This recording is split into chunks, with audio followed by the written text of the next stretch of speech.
జై పూలే జై భారత్. నా పేరు దేవరశెట్టి రజిత. అంటే ఇక్కడ బీసీ రాజకీయ చైతన్యం అని చెప్పారు కాబట్టి నేను బీసీ ఉమెన్గా ఇక్కడ రిప్రజెంట్ చేయడానికి వచ్చాను. అండ్ బీసీ మున్నూరు కాపు ఎవరైతే ఎంప్లాయీస్ ఉన్నారో ఎంప్లాయీస్ ఆల్ స్టేట్ మహిళా ఎంప్లాయీస్ అందరికి కూడా నేను ప్రెసిడెంట్గా ఉన్నాను. సో అపార్ట్ ఫ్రమ్ దట్ ఏంటంటే నేను సోషల్ డెమోక్రటిక్ ఫోరం అని చెప్పేసి ఆకునూరి మురళి గారితో అండ్ జాగో తెలంగాణ అండ్ ఇంకొకటి కౌన్సిల్ ఫర్ సిటిజన్స్ రైట్స్ అని చెప్పేసి అందులో నేను ఆర్టీఐ యాక్టివిస్ట్గా వివిధ రకాల సంఘాలతో పనిచేస్తూ ఉన్నాను. సో ఇక్కడే వచ్చేసరికి ఏంటిదంటే బీసీలకి పొలిటికల్ పవర్ అనేసరికి అమ్మో పవర్ డిస్ట్రిబ్యూషన్ చేయాలంటే అందరికీ వెన్నులో వణుకొస్తూ ఉంటుంది. అమ్మో ఆడవాళ్ళు వచ్చి కూర్చున్నారు, ఇంట్లో పెత్తనం బయట పెత్తనం అని అనుకుంటారేమో, కానీ యాక్చువల్గా ఇంట్లో మగవాళ్ళే పెత్తనం చేస్తారు, బయట కూడా మగవాళ్ళే. ప్యాట్రియార్కల్ సొసైటీ ఏమంటాం మనము పితృస్వామ్య పెట్టుబడిదారి వ్యవస్థ ఉన్నంత కాలం కూడా ఆడవాళ్ళకి అసలు ఇక్కడ మనుగడ అనేది లేదు. ఏదో నామకే వాస్తే అన్నీ చెప్తూ ఉంటారు, కానీ మరి అది ఎప్పుడు ఇంప్లిమెంటేషన్లోకి వస్తుంది అని చెప్పేసి కూడా గట్టిగా మహిళలందరూ బయటకు వచ్చి చేయాల్సిన అవసరం ఉంది. ఎందుకంటే ఇప్పుడు ఏదైనా కావాలి, మాకు ఇంత రైట్స్ ఇస్తారు, అన్ని ఇస్తారు, మళ్ళీ ఆ రైట్స్ని మేము సాధించుకోవాలంటే మళ్ళీ రోడ్డు మీదకి ఎక్కాలి, మళ్ళీ మేము ఏదో సభలు పెట్టుకోవాలి, లేకపోతే ధర్నాలు చేయాలి.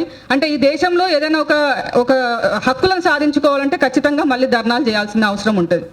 సో బాబాసాహెబ్ అంబేద్కర్ గారు చెప్తారు, I measure the progress of community by the degree of progress which women have achieved అని చెప్తారు. అంటే నేను ఒక అభివృద్ధి అయిన ఒక సమాజాన్ని ఒక ఉమెన్ యొక్క అభివృద్ధితోనే నేను పోల్చుతా. అంటే ఒక ఉమెన్ అభివృద్ధి చెందుతుందంటే ఆ సమాజం అభివృద్ధి చెందుతుంది అని చెప్తారు.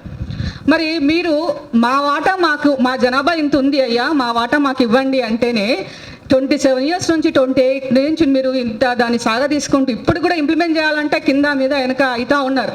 అది 2029లో కూడా ఇంప్లిమెంటేషన్లో వస్తుందా రాదా అనేది కూడా కొంచెము సందిగ్ధంలో ఉంది. మేము ఇట్లనే సభలు పెట్టుకుంటా పౌర సంఘాలందరూ వచ్చి రోడ్ల మీద వచ్చి యాక్టివిస్టులు వాళ్ళు వీళ్ళు అడిగితే తప్ప మేబీ ఇస్తారేమో తెలియదు. 2029లో ఒకవేళ అవుతే కనుక చాలా బాగుంటుంది. ఎందుకంటే మహిళలకి అన్ని రంగాలలో మేము అన్ని రంగాల్లో ప్రోత్సహిస్తున్నామని పెద్ద పెద్ద సభలు చెప్తా ఉంటారు. మరి ఎక్కడ పొలిటికల్ రంగంలో మీరు ఎప్పుడు ప్రోత్సహించారు అంటే మాటలు ఉండవు. మరి ఈ పొలిటికల్ రంగంలోకి మమ్మల్ని ప్రోత్సహించడానికి మా అక్క చెల్లెలను ప్రోత్సహించడానికి ఇదొక సదవకాశము మీకు వచ్చినట్టుగా మీరు భావించాలి. ప్రతి ఒక్కరూ కూడా ఫస్ట్ ఏంటిదంటే నువ్వు ఉమెన్ నువ్వేం మాట్లాడుతావు, నువ్వేం చేయగలుగుతావు, అట్లా డిస్క్రిమినేషన్ చేయకుండా మీ ఇంట్లో ఫస్ట్ నుంచి స్టార్ట్ చేయాలి.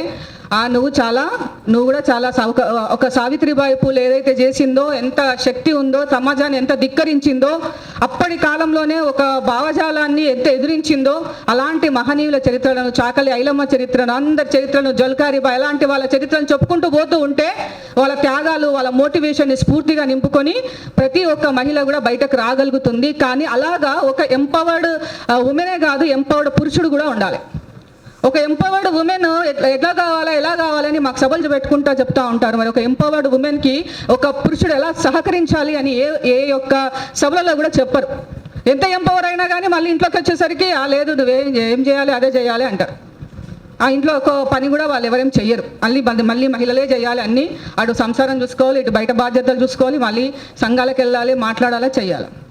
అంటే ఉమెన్ ఎంపవర్ చేసేంతవరకు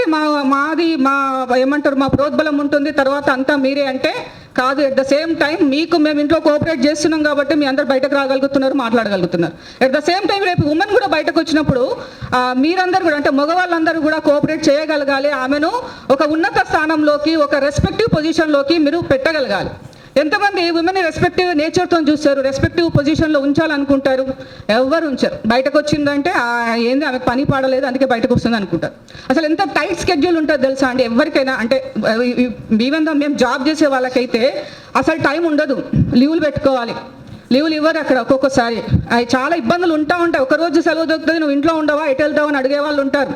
ఇంట్లో పిల్లలు ఉంటారు, లేకపోతే ఇంకేదో ఉంటుంది, పనులు ఉంటాయి. ఒకరోజు కూడా నువ్వు బయటకు వెళ్ళిపోతావా, ఏం చేస్తావు అనే వాళ్ళు కూడా ఉంటారు. అంటే నేను చెప్పడం ఏంటంటే ఇవన్నీ కూడా మేము దాటుకొని, ఇబ్బందులను దాటుకొని మేము సమాజంలోకి వచ్చి మాట్లాడాలన్నా చెయ్యాలన్నా నెక్స్ట్ ఇంకా వేరే మగవాళ్ళతో కూడా కొన్ని ప్రాబ్లమ్స్ ఉంటాయి compulsory.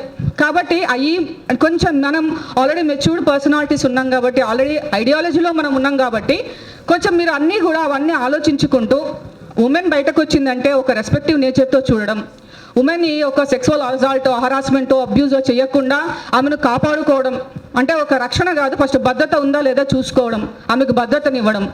At the same time ఇప్పుడు ఒక మీటింగ్కి వెళ్ళారు, ఏదో ఉమెన్ లేట్ అయిపోయింది, ఇంకా తోటి ఉమెన్ సహకరించడము, లేకపోతే వాళ్ళకి ఇంకెవరైనా పిక్ అండ్ డ్రాపింగ్ ఏదో చేయడము, అది చేస్తే అరే నాకంటూ నా బ్రదర్స్ ఉన్నారు, వాళ్ళు చూసుకుంటారు, ఏదన్నా అయితే నేను ఫైట్ చేస్తే కూడా వాళ్ళు నలుగురు నాతో వస్తారు అనే ఒక ధైర్యము నాకైతే ఇప్పటివరకు కలగలే.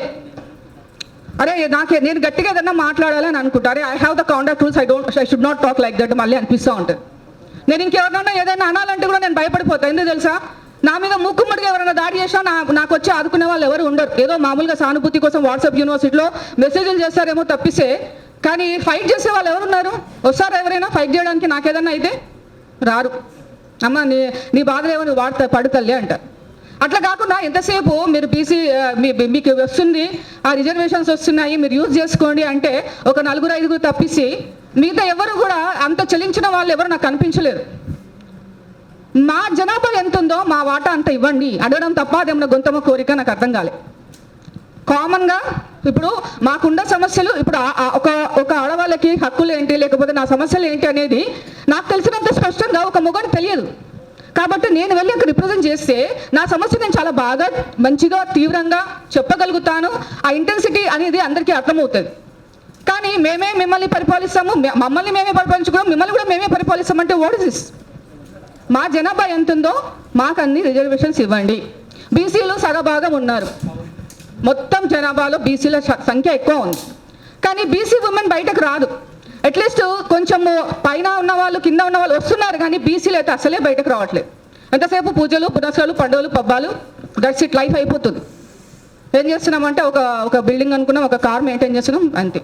అంతకే వాళ్ళంతా అంతకే ఏమనుకుంటారు అంటే హ్యాపీగా ఫీల్ అయిపోతున్నారు. That is not a life, isn't it?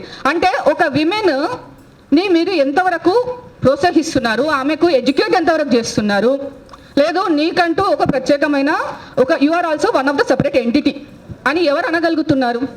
ఎవరు అన్నారు. వస్తే ఇంకా ఈమె పెత్తనం ఏంటో అనుకుంటారు.